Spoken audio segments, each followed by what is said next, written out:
मैं अरविंद केजरीवाल की विचारधारा से प्रभावित आदमी हूं और वो हर कार्य करूंगा जो समाज की भलाई के लिए होंगे। उस गरीब व्यक्ति की जो दयनीय स्थिति को देख के मेरा मन करता है कि प्रताप, तू कैथल का बेटा है, कैथल का बेटा बन के सेवा कर। नमस्कार, आज हम बात करेंगे चेयरमैन पद के उम्मीदवार राम प्रताप गुप्ता से, जिन्होंने प्रॉपर्टी डीलिंग को अपना रोजगार बनाया और अनेकों अत्याधुनिक जो कॉलोनियां हैं उनका निर्माण किया। आज वे राजनीति में आकर लोगों की सेवा करना चाहते हैं, तो आइए उनसे बातचीत करते हैं। सर नमस्कार। नमस्कार, आपका स्वागत है कैथल खबर जी न्यूज को। सर आप राजनीति में क्यों आना चाहते हैं? राजनीति में नहीं आना चाहता मैं, मेरा मकसद राजनीति में आना नहीं है। मैं केवल एक सेवा भाव से मैं कैथल का बेटा हूँ जी, और बेटा बन के सेवा करना चाहता हूँ कैथल की, नेता बन के नहीं जी। ना मुझे नेता बनना जी, क्योंकि नेता बनने के बाद कुछ कमियां लोगों में आ जाती हैं कि उनमें अहंकार, अभिमान या गर्दन में सरिया, इस तरह की त्रुटियां नेतागणों में पैदा हो जाती हैं। जी। मैं केवल मात्र कैथल का बेटा हूं और बेटा बन के ही सेवा करना चाहता हूं, राजनीति नहीं। सर आप जो चुनाव है, किन मुद्दों पर चुनाव लड़ेंगे? चुनाव की जहां तक मेरे मुद्दों की बात है, देखा है कि बेरोजगारी की समस्या बहुत बड़ी है हमारे यहाँ। जी। एक बच्चा, माँ बाप अपने बच्चे को पढ़ाते हैं जी। पेट काट के मेहनत करके, उसको पढ़ाने के बाद वो BA MA करता है। जी। MA करने के बाद माँ बाप की एक इच्छा होती है कि हमारा बच्चा अब बहुत अच्छी नौकरी लगेगा तो हमारे जीवन यापन का साधन बनेगा, पर यथार्थ में ऐसा बिल्कुल गलत है। MA पास बच्चे मैंने अक्सर देखे हैं, मैं रो पड़ता हूँ उनको देख के कि 4-5 हज़ार रुपये की नौकरी भी उनको नहीं मिल पा रही। बेरोजगारी इतनी बड़ी समस्या, विकराल समस्या है कि जो हमारा नवयुवक है वो बहुत परेशान, मानसिक रूप से परेशान है। इस बेरोजगारी की समस्या के लिए को ख़त्म करने के लिए मेरे में विचार आए हैं, मेरा प्रयास रहेगा कि जो हमारे यहाँ ठेका प्रथा है कमेटी में, जो पार्कों के ठेके दिए जाते हैं, लाइटों के, स्ट्रीट लाइटों के ठेके दिए जाते हैं, इस प्रथा को हम ख़त्म करेंगे। क्योंकि ये जो ठेका प्रथा है इसमें केवल करप्शन के अलावा कुछ नहीं है। एक ठेका, जो काम 2 करोड़ रुपए का होना है उसका 5 करोड़ रुपए में ठेका दे दिया जाता है, वो करप्शन का पार्ट है। उसमें कुछ भी है, चाहे कोई अधिकारी मिले हुए हैं, चाहे कोई चेयरमैन है, चाहे कुछ भी है, कोई भी है, मैं नहीं जानता, वो करप्शन का पार्ट है।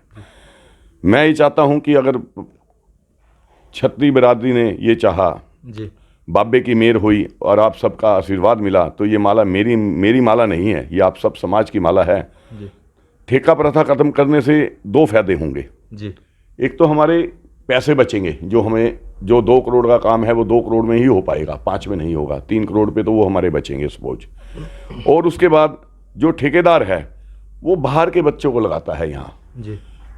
ठेका प्रथा खत्म करने से हम अपने शहर के 200 या 300 बच्चों को रोजगार दे पाएंगे, जो कि मेरे मन में बड़ा, मुझे उससे सुकून मिलेगा। तीसरी, जो हमारे पार्क, मेरा प्रयास रहेगा कि जो हमारे पार्क हैं इन पार्कों को जैसे हम अपने घर के पर्सनल पार्क तैयार करते हैं उस तरह से तैयार किया जाए। इनको हर्बल पार्क का रूप दिया जाए, इसमें औषधियाँ युक्त पौधे हों। इसके अंदर मैंने एक और चीज़ देखी है, पार्कों में जब हमारे यहाँ बारिश हो जाती है तो पार्कों में 1-1 फुट पानी हो जाता है। मेरा अगर मेरे पे कोई पावर आई तो मैं यहाँ रेन हार्वेस्टिंग सिस्टम, एक सिस्टम है, उसको यहाँ लगाऊंगा। उससे जो बरसात का जितना भी पानी यहाँ होगा वो नीचे भूमि में चला जाएगा। दूसरा, हम पार्कों में CCTV कैमरा लगाएंगे ताकि सिक्योरिटी हमारी, और पार्कों में गार्ड खड़े करेंगे ताकि सिक्योरिटी का सिस्टम हमारा ठीक हो, हमारी बहनें, हमारी बेटियां, हमारी माएँ निडर रूप से सैर करने जा सके। उसके पश्चात हम पार्कों में सोच रहे हैं कि पार्कों में ओपन जिम लगा दिए जाएं ताकि एक गरीब बच्चा जो पैसे दे के जिम में नहीं जा सकता वो अपने यहाँ आराम से स्वास्थ्य को इम्प्रूव कर सके जिम में। मैंने और समस्या देखी है कि हमारे यहाँ सामूहिक केंद्र, बारात घर लगा लो, धर्मशालाएँ लगा लो, कम्युनिटी सेंटर लगा लो, बहुत ही कम है। जितनी हमारी शहर की आबादी है उसके हिसाब से यहाँ 10% भी नहीं है। मेरा एक प्रयास रहेगा कि 2 वार्डों को मिलाकर एक कम्युनिटी सेंटर बनाया जाए, बारात घर बनाया जाए, क्योंकि हर एक गरीब आदमी, मुझे नहीं लगता कि 2-3 लाख रुपए हर एक गरीब आदमी बैंकेट में जाके शादी कर सकता है। तो उसमें केवल मात्र 5100 रुपये में गरीब आदमी उन बारात घर में जाके अपने बच्चे की शादी कर पाएगा। उसके साथ मैंने एक समस्या और देखी है, हमारे जो गरीब घर के बच्चे हैं उनको एक कमरे में मैंने देखे हैं कि 10-10 बंदे रह रहे हैं जी, उनके पास पढ़ने का कोई ठिकाना नहीं है। जी तो उसके लिए भी मैं सोचता हूँ जहाँ हम ये बरातगर कम्युनिटी सेंटर बनाएं उसके बराबर में एक लाइब्रेरी की व्यवस्था कर दी जाए, ताकि जो गरीब परिवार के बच्चे हैं जिनके पास स्थान नहीं है वो वहाँ बैठ के अपनी पढ़ाई कर सकें, ताकि वो कहीं ऊंचाई की तरफ जाएं। एक मैंने समस्या और देखी है यहाँ, सबसे बड़ी समस्या है कि हमारे यहाँ हर वार्ड में 50-40 बुजुर्ग हैं जो रिटायर होने के बाद वो घर ही रह जाते हैं, उनके पास कोई कार्य नहीं होता। जी दी बेटियों का घर होता है, बहुओं का घर होता है, उनके पास सारा दिन घर बैठना भी बड़ा मुश्किल हो जाता है। जी उनके पास कोई जगह नहीं है कि वो जहाँ बैठ के कहीं अपना टाइम पास कर पाएँ वार्डों में।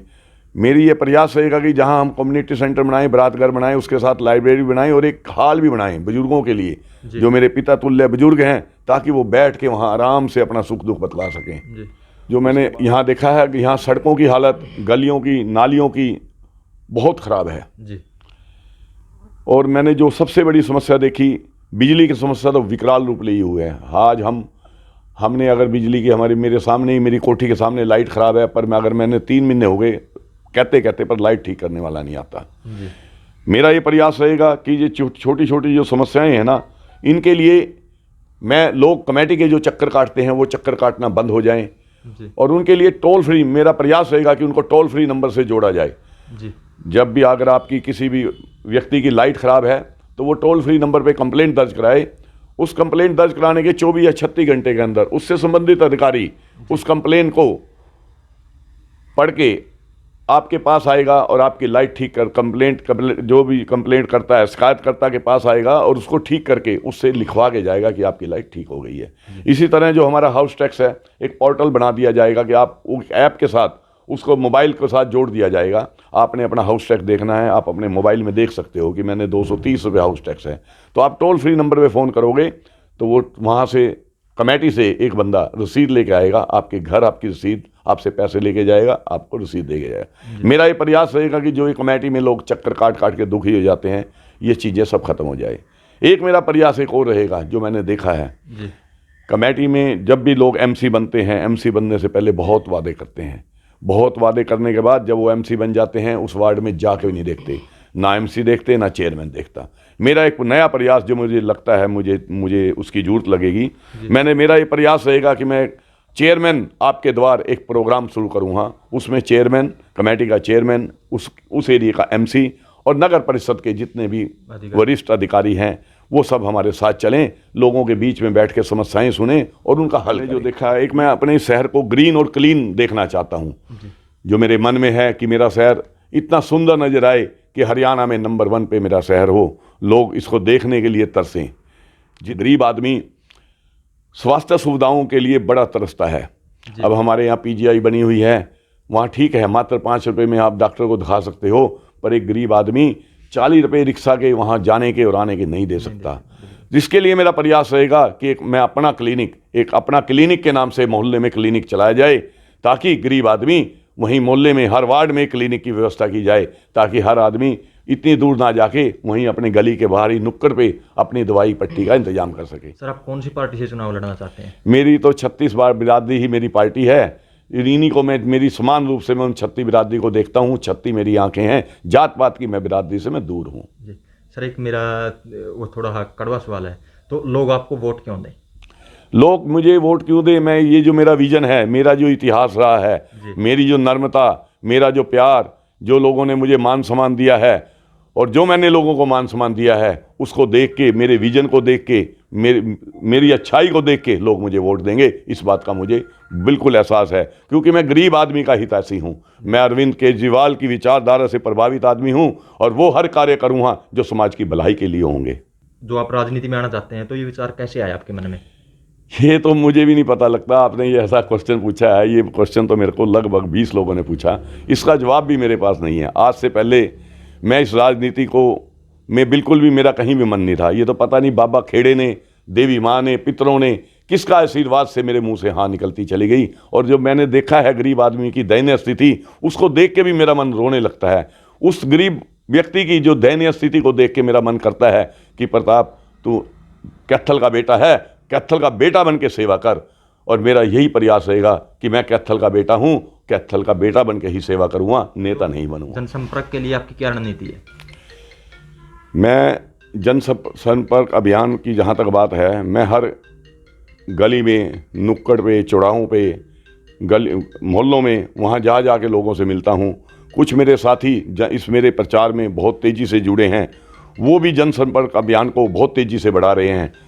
और मेरी अच्छाई को देख के मुझे लगभग हर रोज़ 50 से 100 फ़ोन आते हैं, 50 से 100 व्यक्ति फ़ोन आते हैं और 50 से 100 व्यक्ति मेरी कोठी में मिलने आते हैं कि आप हमारे यहाँ वार्ड में आइए, दौरा करिए, समस्याओं को सुनिए, उनके बारे में हमें बताइए।